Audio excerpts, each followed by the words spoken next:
اگر کوئی پڑھنا چاہتا تو ضرور کلاس کے علاوہ اگر آپ اس کو پڑھ بھی لیں تو اور زیادہ اچھی طرح آپ سمجھ سکتے ہیں انشاءاللہ۔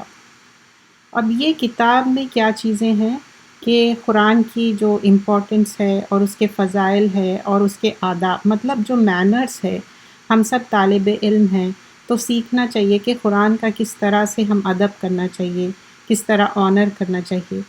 اور یہ الہدیٰ پبلیکیشن کی ہے اور اس میں 12 چیپٹرز ہے، چھوٹی سی کتاب ہے، 59 پیجز کی ہے۔ اب پہلا جو اس میں مینشن کیا گیا ہے قرآن کے فضائل، تو یہ ہم فرسٹ چیپٹر کر رہے ہیں انشاءاللہ۔ دعا کے ساتھ شروع کرتے نحمدہ نصلی علی رسولہ الکریم، اما بعد۔ تو یہاں پر یہ جو قرآن مجید ہے یہ کیا ہے؟ اللہ سبحانہ اللہ تعالیٰ کا یہ کلام ہے۔ اور یہ دیکھیے یہ جو اللہ سبحانہ اللہ تعالیٰ کلام بھیجے قرآن مجید، اینجل جبرائیل کے ذریعے بھیجے اور نازل کیا گیا، جو قوی بھی تھے اور امین بھی تھے۔ مطلب قوی مطلب بہت زیادہ اسٹرانگ، اینڈ آلسو امین مطلب ٹرسٹ وردی تھے۔ اور بالکل جس طرح سے نازل ہوا ہے آپ جانتے ہیں کہ اس کا پروٹیکشن بھی کس طرح کیا گیا ہے۔ اینجل جبرائیل کے بارے میں بتایا جاتا کہ ان کے جو ایک پر اگر مارے تو کس طرح ڈسٹرکشن آ جاتا۔ اور اس میں ہم آیتیں دیکھیں گے اور آیتوں کے ساتھ ایکسپلینیشن دیکھتے ہیں انشاءاللہ۔ اب آیت نمبر اس میں سورۃ الشعراء آیت نمبر 192 سے 194 ہے۔ وَإِنَّهُ لَتَنزِيلُ رَبِّ الْعَالَمِينَ۔ اب یہاں پر بتایا جا رہا ہے کہ یہ جو اور بے شک یہ رب العالمین کا نازل کردہ ہے، تو اللہ سبحانہ اللہ تعالیٰ اس کو سینڈ ڈاؤن کرے اینجل جبرائیل کے تھرو۔ نزل بہ روح الامین، یہاں پر دیکھیے اینجل جبرائیل کی تعریف کی جا رہی ہے جسے روح امین لے کر آتے ہیں۔ اس کے بارے میں فرمایا جا رہا ہے روح الامین کون ہے؟ اینجل جبرائیل کے بارے میں بات بتائی جا رہی ہے۔ لِتَكُونَ مِنَ الْمُنذِرِينَ، لے کر آتے اتارا گیا ہے آپ کے دل پر، قلب مبارک پر اتارا گیا ہے۔ کس کے قلب مبارک پر اتارا گیا ہے؟ رسول اللہ صلی اللہ علیہ وسلم کے۔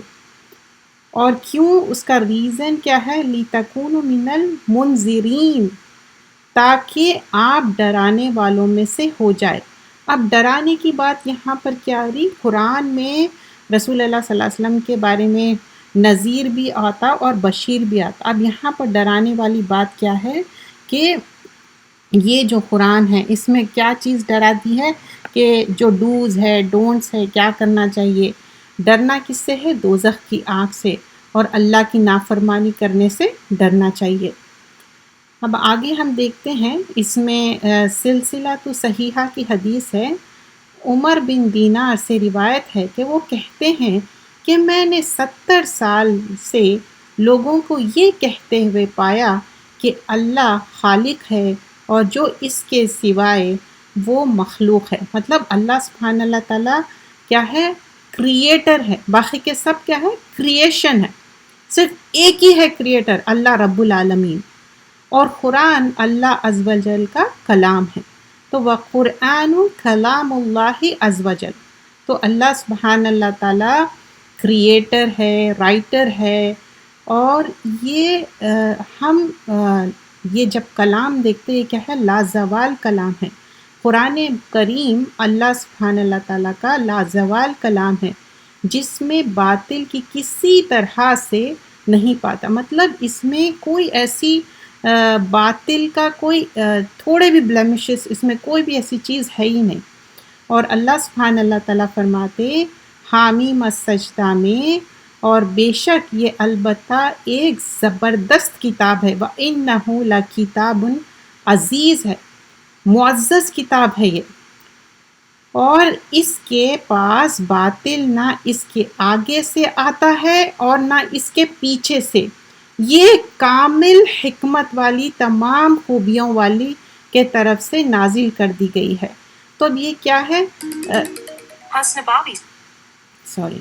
یہ کیا ہے؟ لا یاتیہ باطل من بین یدیہ ولا من خلفہ، تنزیل من حکیم حمید ہے، اور یہ اللہ سبحانہ اللہ تعالیٰ کی اسمی تعریف کی جا رہی ہے۔ حامیم السجدہ میں کیا ہے، اور نزلہ تنزیل کیا ہے، گریجولی نازل ہونا، اور قرآن کیا ہے، گریجولی نازل ہوئی۔ ہاؤ مینی ایئرز میں، 23 ایئرز میں نازل ہوئی۔ اور بتایا جا رہا ہے کہ اللہ سبحانہ اللہ تعالیٰ کی یہاں پر 2 ایٹریبیوٹس ہے، حکیم بھی ہے، حمید بھی ہے، خوبیوں والے کے طرف سے نازل کر دی گئی ہے۔ اور کیا ہے، حکیم حکمت والے ہے، کب بارش ہونا، بچہ کب پیدا ہونا، کون سی چیز کب ہونا، یہ سارے چیزیں مینشن کی گئے ہے۔ اور پھر اس کے بعد یہاں پر کیا ہے، حکیم بھی ہے، حمید ہے۔ حمید کیا ہے، پریز وردی ہے، اور یہ صرف اور صرف اللہ سبحانہ اللہ تعالیٰ کے لیے ہی ہے یہ۔ اب ہم آگے دیکھتے ہیں کہ اب اس میں اور کیا کیا اس میں مینشن کیا گیا ہے۔ یہاں پر فرمایا جاتا ہے کہ یہ جو کتاب ہے یہ بہت بہترین کتاب ہے۔ تو یہاں سنن نسائی کی روایت ہے، اس میں فرمایا جاتا ہے سب سے بہترین کلام کلام اللہ ہے، اور سب سے اچھا طریقہ محمد صلی اللہ علیہ وسلم کا طریقہ ہے۔ تو وہ کیا طریقہ ہے، سنت کو کہہ رہے ہیں۔ تو یہ 2 تھنگس مینشن کی گئی ہے، احسن الکلام کلام اللہ و احسن الحدی حدی محمد صلی اللہ علیہ وسلم۔ اور یہ محفوظ کلام ہے، جیسے ہم دیکھتے ہیں کس طرح سینڈ ڈاؤن کیا گیا ہے اور کس طرح حفاظت کے ساتھ۔ اِنَّا نَحْنُ نَزَّلْنَا الذِّكْرَ وَإِنَّا لَهُ لَحَافِظُونَ، بے شک ہم نے یہ قرآن کو نازل کیا ہے اور بے شک ہم ہی اس کے حفاظت کرنے والے ہیں۔ تو یہ ہم کی جمع کس کے لیے ہے، اللہ رب العالمین کے لیے ہے۔ اللہ سبحان اللہ تعالیٰ ہے جو کہہ رہے ہیں کہ میں نے یہ قرآن بھیجا اور میں ہی ہوں اس کو حفاظت کرنے والا۔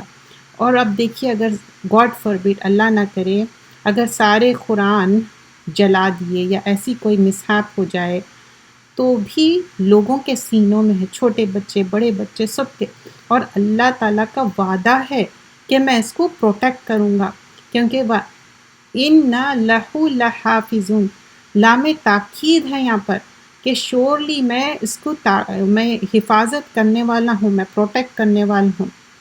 اور یہ کتاب کیا ہے، ہدایت ہے، نور ہے۔ اور کیا فرمایا جاتا ہے سورۃ طٰہٰ میں آیت نمبر 123 میں، پھر اگر تمہارے پاس میری طرف سے ہدایت پہنچی تو جس نے میری ہدایت کی پیروی کی تو نہ وہ گمراہ ہوگا اور نہ ہی بدبخت ہوگا، مطلب ڈسپیر جو بولتے ہیں نا، بدبخت بھی نہیں ہوگا۔ فَإِمَّا يَأْتِيَنَّكُم مِّنِّي الْهُدَىٰ فَمَنِ اتَّبَعَ ہدایٰ فَلَا يُضِلُّ وَلَا يَشْقَىٰ، تو نہ وہ گمراہ ہوں گا، نہ وہ یشقیٰ ہوں گا، نہ وہ بدبخت ہوں گا۔ لیکن اس کے لیے کرنا کیا ہے، کی تھنگ کیا ہے، خدا کے لیے، ہدایت کے لیے ارشاد اور توفیق دو بھی چاہیے۔ جب ہم سورۃ الفاتحہ سیکھے اور ہدایت کی بات ہوئی، آپ سب جانتے ہیں ہدایت میں توفیق بھی چاہیے اور ارشاد بھی چاہیے۔ تو جب طلب کرتا انسان تو اللہ سبحانہ اللہ تعالیٰ اس کو عطا کرتا، اور ہدایت کے لیے کنٹینیوس کوشش کرنا ہے۔ اٹس ناٹ کہ ایک دن آپ کوشش کریں اور اس کو چھوڑ دیے۔ دس لائک اسٹیڈ فاسٹنس کے لیے دعا کے ساتھ ٹل یور لاسٹ بریتھ آپ کو کوشش کرنا ہے۔ اور سورۃ النساء میں فرمایا جاتا ہے، اے لوگو بلا شبہ تمہارے پاس تمہارے رب کی طرف سے ایک واضح دلیل آئی ہے، اور ہم نے تمہاری طرف ایک واضح نور نازل کیا ہے۔ یا ایھا الناس سے مخاطب ہے، یہ سب مین کائنڈ کے لیے ہے۔ اب ہم مسلمان ہو کے ہم اپنے آپ کو اچھا فیل کرتے جب یا ایھا الذین آمنو کی بات ہوتی، یا ایھا الناس کی بات ہو رہی، تو ہمارا فرض بنتا کہ ہم سب کو بتائے کہ دیکھیے آپ کے بارے میں کیا لکھے ہوا ہے، سارے لوگوں کے لیے کیا ہے۔ قد جاءکم برہان من ربکم، اے لوگوں تمہارے پاس تمہارے رب کی طرف سے ایک برہان آ گئی، واضح دلیل آ گئی، اور وہ کیا ہے واضح دلیل، من ربکم وَأَنزَلْنَا إِلَيْكُمْ نُورًا مُبِينًا، ایک نور ہے، ایک مبین ہے، کھلم کھلا روشنی ہے۔ کبھی آپ دیکھیے کہ ایک بہت بڑی روشنی ہوئی تو سارے اندھیرے چلے جائیں گے۔ تو اسلام سے پہلے ہم اندھیروں میں تھے، گمراہی میں تھے۔ اسلام جب غالب آ گیا سارے اندھیرے دور ہو گئے۔ کس طرح کے اندھیرے دور ہو گئے؟ اگنورنس کے اندھیرے دور ہو گئے، دلالت کے اندھیرے دور ہو گئے۔ اور یہ قرآن کیا ہے؟ نور ہے، مبینہ ہے، برہان ہے۔ تو ہم سب اس کو پکڑ کے اس کے اوپر عمل کرنا ہے، اور یہ سب کے لیے، مینکائنڈ کے لیے ہے۔ تو جو ٹرانسلیشن والے قرآن ہے، کوشش کرنا چاہیے زیادہ سے زیادہ اس کو تقسیم کیا جائے، تاکہ وہ لوگوں کے پاس بھی یہ بات پہنچے جو ابھی تک یہ جانتے نہیں، کیونکہ آخرت میں وہ جھنجھوڑ کے ہم سے پوچھیں گے کہ تمہارے پاس یہ واضح بات آ گئی تھی، پھر تم نے ہمیں کیوں نہیں بتایا؟ کیونکہ یہ ہم آنسریبل ہے۔ So we have to convey our message. اب آگے ہم صحیح مسلم کی روایت دیکھتے ہیں۔ سیدنا زید بن ارقم سے روایت ہے کہ وہ کہتے ہیں کہ رسول اللہ صلی اللہ علیہ وسلم نے فرمایا، اے لوگو سنو۔ یہ بہت فیمس حدیث ہے، آپ سب جانتے ہیں کہ رسول اللہ صلی اللہ علیہ وسلم کیا فرماتے ہیں کہ سنو، میں تمہارے پاس 2 امپورٹنٹ تھنگس چھوڑ کے جا رہا ہوں۔ کیا ہے وہ؟ قرآن اور سنت۔ تو یہ ایمان والوں کے لیے ہے 2 تھنگس جو چھوڑ کے جا رہے ہیں۔ تو ہم یہ چیز کو کیا کرنا ہے؟ پکڑ کے رکھنا ہے، اس کو عمل کرنا ہے، قرآن پڑھ کے اور اس کے ساتھ حدیثوں کا۔ ہم حدیث تو دیکھ رہے ہیں، لیکن جو محبت ہماری قرآن سے ہوتی ہے، اس کے بعد حدیثوں کے۔ قرآن کیا ہے؟ اللہ کے احکامات ہے، اور حدیث کیا ہے؟ رسول اللہ صلی اللہ علیہ وسلم کس طرح طرز زندگی گزارے۔ تو ایمان لانے والوں کے لیے ہدایت ہے، اور منکرین کے لیے کیا ہے؟ گمراہی ہے۔ What do you mean by منکرین؟ جو انکار کرتے ہیں ان کو کہا جاتا ہے منکرین۔ قرآن ایمان لانے والوں کے لیے ہدایت، شفا، اور نہ ماننے والوں کے لیے نہ صرف گمراہی بلکہ گمراہی میں مزید اضافے کی بھی باعث ہے۔ ارشاد باری تعالیٰ ہے، قُلْ هُوَ لِلَّذِينَ آمَنُوا وَهُدًى وَشِفَاءً۔ حامیم السجدہ کی آیت نمبر 44 ہے، کہہ دیجئے کہ لوگوں سے کیا ہے؟ جو ایمان لائے، یہ ایمان والوں کے لیے کیا ہے؟ ہدا بھی ہے اور شفا بھی ہے۔ اب یہ گائیڈنس ہے، جیسا کہ ہم جی پی ایس کو گائیڈنس کے لیے ڈال دیتے، فلاں جگہ لے کے جاؤ اور وہ لے جاتا، یا ہم سیری کو کہتے، یا جو بھی ایپ ہے آپ کے پاس۔ تو اب یہاں پر یہ ہدایت ہے، اور ہمارے پاس ایک ہی ایپ ہے اور وہی ریکگنائزڈ ہے، وہ کیا ہے؟ قرآن اور سنت اس کے بعد۔ تو وہ ہدا اور شفا کیا ہے؟ سارا قرآن شفا ہے، اور آیتیں شفا بھی ہے اس میں۔ اور یہ جو قرآن ہے، اس کو پڑھنا، عمل کرنا، اور کچھ آیتیں ہم پڑھ کے کیا کرتے ہیں، اب جیسے سورۃ الفاتحہ ہے تو یہ شفا ہے، سورۃ الفاتحہ پڑھ کے ہم بلو کر کے پانی پیتے، اینڈ ویسے ہی قرآن پوری شفا ہے۔ وَالَّذِينَ لَا يُؤْمِنُونَ فِي آذَانِهِمْ۔ لیکن گمراہی کس کے لیے ہے، اور مزید گمراہی کس کے لیے ہے؟ آذانہم، اذن کی جمع ہے، وقر مطلب ہالونس ہے ان کے کانوں میں، وَهُوَ عَلَيْهِمْ عَامًا، اب انہوں اندھے بھی ہے۔ تو کیا ایکچولی ان کے پاس یہ فیکلٹیز نہیں ہیں کہ ان کے پاس کان نہیں ہیں یا ان کے آنکھیں نہیں ہیں؟ دے ہیو دس، لیکن وہ قرآن سمجھنے، سنت سمجھنے کے لیے وہ یوز نہیں کرے، تو وہ کیا ہو گئے؟ بیکار ہو گئے، یوزفل نہیں ہے اینی مور۔ اب آپ سمجھے کہ کوئی چیز ہے آپ کے پاس، آپ وہ چیز جس چیز کے لیے ہے آپ نہیں یوز کر رہے ہیں۔ فار ایگزامپل، ایک کوئی مشینری ہے اور آپ up to a certain time آپ وہ نہیں یوز کریں، تو کیا ہو جاتا؟ رسٹ آ جاتا، جیم ہو جاتی مشین استعمال نہیں کرنے سے۔ ویسے ہی کانوں کا اور آنکھوں کا استعمال کیا ہے؟ یہ صرف ایسے چیزاں دیکھ لینے کی نہیں ہے جو فوربیڈن ہے ہمارے اسلام میں۔ اور اگر بے حیائی عام ہو گئی، اٹ ڈزنٹ مین کہ اچھا موسم کی تبدیلی آ گئی، کم سے کم لباس پہن لو، it's okay to watch them, lower your gaze.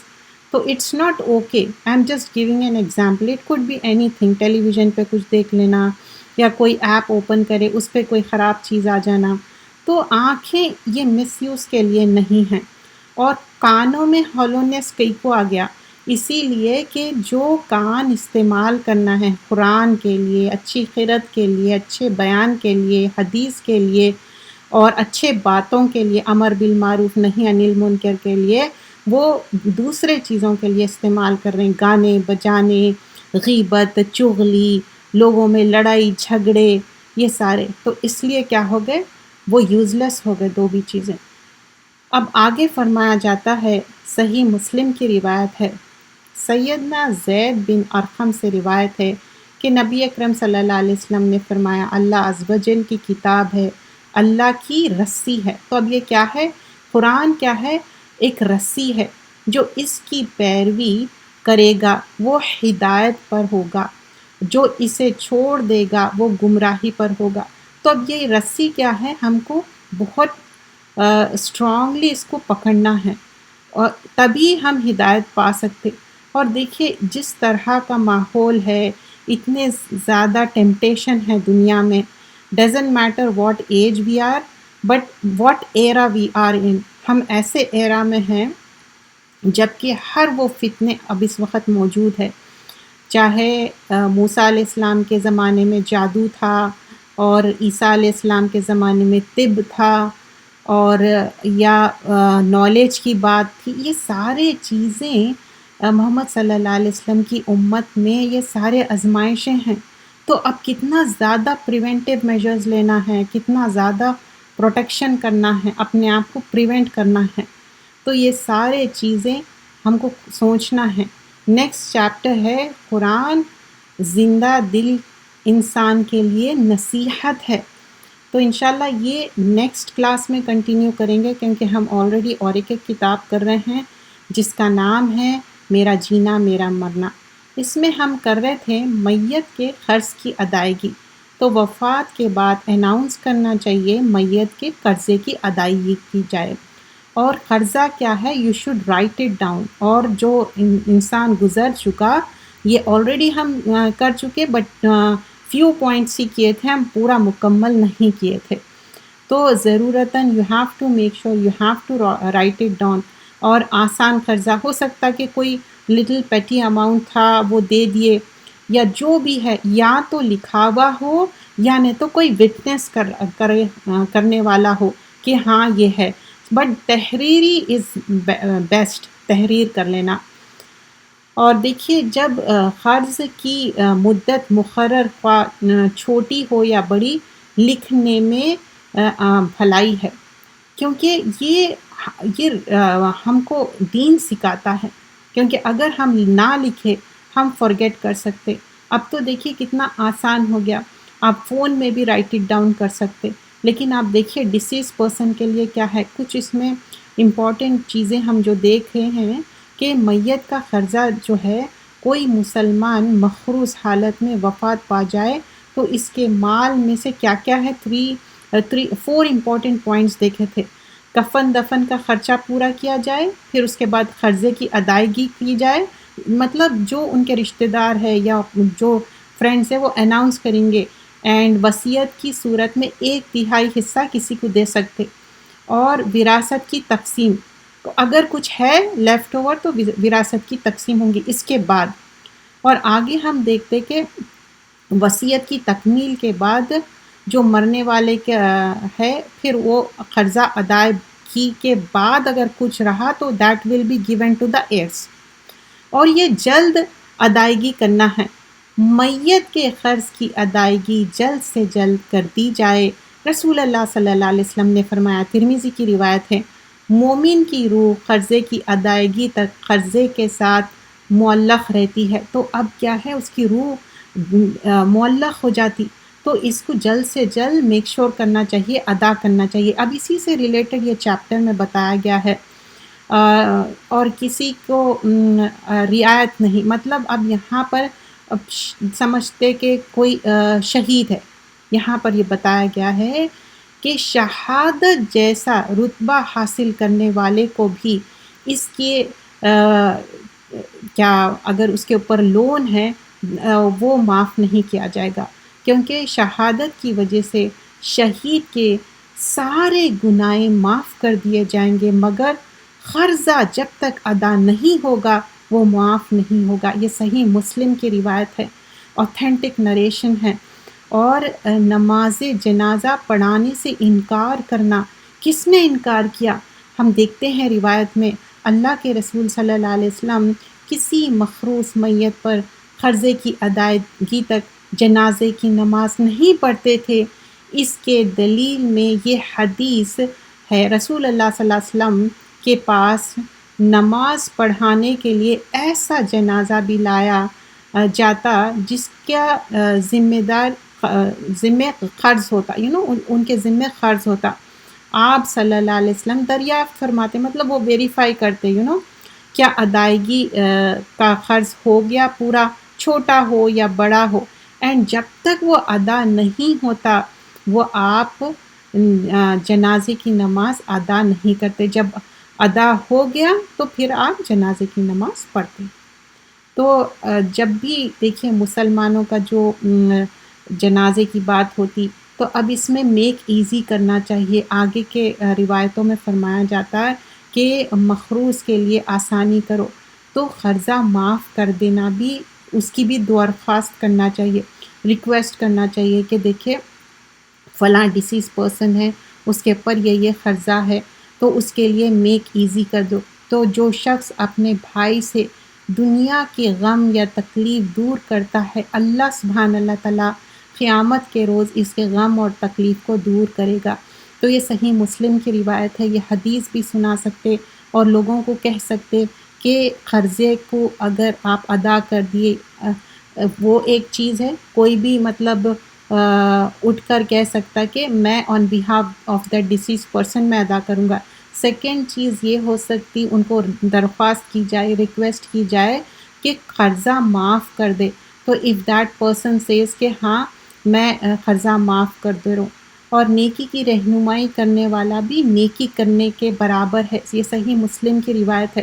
تو انیشیٹو لے کے کوشش کرنا چاہیے۔ What if don't force the people, کیونکہ ایسا بھی نہیں کرنا چاہیے کہ لوگوں کو فورس کر رہے ہیں اور ان کے لیے ڈیفیکلٹ کر رہے ہیں۔ اور یعنی تو قرضہ معاف کرنے کے لیے مہلت دینا چاہیے۔ جو کوئی بھی کسی تنگ دست کو مہلت دے اور قرضہ معاف کر دے تو اللہ سبحانہ اللہ تعالیٰ کو اپنے سائے رحمت میں جگہ دے گا، اور قیامت کے دن اس کے جو بھی تکلیف دکھ ہے دور کرنے والا ہے۔ تو یہ چیزیں صحیح مسلم کی روایت ہے۔ تو یا تو معاف کر دے یا کوئی اور ادا کر دے، یا نہیں تو تھرڈ تھنگ کیا ہے، گیو دا مہلت، تاکہ وہ ان کے جو رشتہ دار ہے ڈیسیز پرسن کے، وہ احسان سے ادائیگی کرنا۔ اور دیکھیے قرضہ جو لیے اس کو اچھے سے ادا کرنا ہے، واپس کرنا ہے، اور جزاک اللہ خیر کرنا ہے، اس میں نہ غصہ یا بدتمیزی ایسی کوئی چیز بھی نہیں ہونی چاہیے۔ یہ بات کا ہم خیال رکھنا چاہیے۔ اور آگے ہم دیکھتے ہیں یہ چیپٹر بہت زیادہ ایمفسس کرتا کہ ہم کوشش کرنا چاہیے کہ قرضہ لے تو وقت پہ ادا کر دے، اگر فوتگی ہو گئی تو ان کے بیہاف ڈیسیز کے بیہاف کوئی ادائے کرے، یا اس کے لیے ریکویسٹ کرے کہ معاف کر دے، یعنی تو ٹائم دے دے۔ اور اب جب وداع کرتے، that is the most difficult thing, حسن وداعی اور روانگی کا وقت۔ اب مطلب جو انسان کی ڈیتھ ہو گئی، اب اس کو لے کے جانا ہے۔ اب یہ سفر اتنا زیادہ مطلب یہ ٹائم بہت زیادہ ڈیفیکلٹ ہے، مشکل ہے، لیکن چیخنا، چلانا، بدتمیزی کرنا، اس سے اوور کم کرنا چاہیے۔ میوٹ کر لیجئے، کوئی انمیوٹ ہے آپ کا۔ تو اس کو اوور کم کرنا چاہیے، کیونکہ جو شخص اللہ تعالیٰ سے ملاقات کو محبوب رکھتا ہے، اللہ تعالیٰ اس کی ملاقات کو محبوب رکھتا ہے۔ جو اللہ تعالیٰ سے ملاقات کرنا پسند نہیں کرتا، اللہ تعالیٰ بھی اس سے ملاقات کرنا پسند نہیں کرتا۔ تو اب یہ روایت میں کیا بتایا جا رہا ہے، جو انسان مر گیا، اب کیا ہے، جو اچھا پرسن ہے، جو نیکوکار ہے، اور وہ اس دنیا میں ہی وہ پسند کرتا تھا کہ اللہ سے ملاقات کرنا، تو اس لحاظ سے اس نے اپنی کوشش کی ہے، تو اللہ بھی اس سے ملنا پسند کرتے۔ جس بندے نے بھی اس کے ساتھ ملاقات کو یاد رکھا اور اس کی ملاقات کو مقصد زندگی بنا لیا، اور کامیابی اسی کے ساتھ ہے۔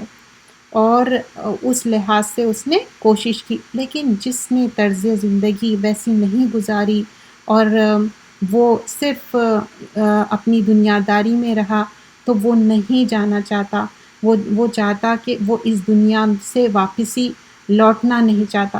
اب جنازے کو لے جانے والی بات ہو رہی، اور یہ رخصتی اور امتحان، مطلب جب انتہائی نا خوشگوار ٹائم رہتا وہ، اور غم رہتا، اور آپ بہت زیادہ ڈیفیکلٹ ٹاسک ہے کہ جب روانگی ہو رہی، ہم سب جانتے ہیں کہ کوئی بھی ایسا نہیں ہے کہ جو وہ مرنے سے بچ سکتا، لیکن یہاں پر خصوصاً بتایا جا رہا کہ صبر کرنا چاہیے، اور اللہ سبحان اللہ تعالیٰ جب کوئی آپ کے پیارے گزر جاتے اس پہ آپ صبر کرتے تو سوائے جنت کے آپ کے لیے کچھ بھی نہیں ہے، اور دیر نہیں کرنا ہے۔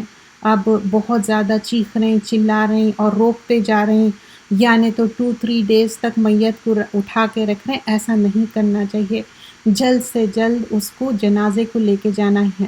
جنازے کو لے جانے میں غیر ضروری تاخیر نہیں کرنی چاہیے۔ سیدنا ابو ہریرہ سے روایت ہے کہ نبی اکرم صلی اللہ علیہ وسلم نے فرمایا، جنازہ لے جانے میں جلدی کیا کرو، اور اسے لے کر وہ نیک تو وہ ایک بھلا ہے۔ تو مطلب this is like if it is a nice person, وہ چاہتا کہ جلدی کرو جلدی کرو، اور اگر کوئی برا ہے تو آپ چاہتے کہ یہ تمہارے کاندھوں سے برائی کو ہٹا دے۔ اب آگے ہم دیکھتے ہیں کچھ روایتیں۔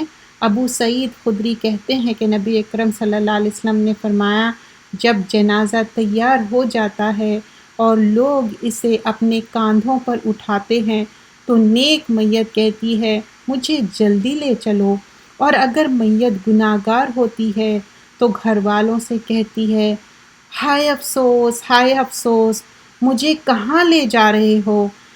اس کے یہ آواز انسانوں کے علاوہ تمام مخلوق سنتی ہے، اگر انسان سن لے تو بے ہوش ہو جائے۔ یہ بخاری کی روایت ہے۔ مطلب ایٹ اینی کاسٹ لے کے جاتے، چاہے وہ نیکی کار ہو یا بدکار ہو۔ اور اب اس کی رفتار کیسی ہونا چاہیے؟ سیدنا مسعود نے نبی اکرم صلی اللہ علیہ وسلم سے پوچھا، یا رسول اللہ صلی اللہ علیہ وسلم، جنازے کو کس رفتار سے لے جایا جائے؟ آپ صلی اللہ علیہ وسلم نے فرمایا، جلدی جلدی دوڑنے کی رفتار سے کچھ کم، لٹرلی جیسا کہ آپ واک کرتے وقت بعض وقت کیا کرتے، بہت تیزی سے واک کرنا شروع کر دیتے۔ جسٹ امیجن جب ہم صفا اور مروہ میں جو سائنس رہتے تو وہاں پر تھوڑا سا اپن تیزی سے واک کرتے، ازنٹ اٹ ویسا۔ اور کاندھا دینا، جنازے کے ساتھ جنازہ اور کاندھا دینا مسلمان پر حق ہے۔ رسول اللہ صلی اللہ علیہ وسلم کا ارشاد ہے، جس نے 3 بار جنازے کو اٹھایا اس نے میت کا حق ادا کر دیا، پھر جسے قدرت ہے اس سے زیادہ اٹھائے گا تو وہ ثواب کمائے گا۔ سنن ترمذی کی روایت ہے۔ اور اس میں جو ساتھ چلنا ہے، اب ساتھ چلنے میں بھی کیا ہے، دور ہو سکتا جو سیمیٹری ہے، قبرستان ہے، تو تھوڑی دیر واک کریں گے اینڈ دین لیٹر آن گاڑی میں جائیں گے، اور اس میں آدمیاں جا سکتے، عورتوں کے لیے فوربیڈن ہے۔ اور پھر اس کا آگے کا چیپٹر ہم نیکسٹ ویک کنٹینیو کریں گے۔ پریویس کلاس میں سے کچھ سوالات تھے، جو ایام بیت ہے 13، 14 اور 15 کا روزہ رکھنا ہے، وہ نارملی ہم اس کو روزہ رکھتے ہیں، لیکن جب ایام تشریق کی بات ہوتی ہے اس میں اس طرح سے نہیں ہے، عید کے دن ہم روزہ نہیں رکھیں گے، اور 9 سے لے کے 13 تک تکبیرات بھی پڑھیں گے فجر کے بعد سے لے کے 13 تک، اور ہم عید کا سیلیبریشن بھی کریں گے اور 9 کا روزہ بھی رکھیں گے اکارڈنگ ٹو آور لوکل جو چاند ہے اس حساب سے۔ اور اگر مزید کوئی کویشچنس ہے، you are most welcome, you can ask sister Yasmin اور سینڈ می دا میسیج انشاءاللہ۔ جزاک اللہ خیراً کثیرا، سبحانک اللہم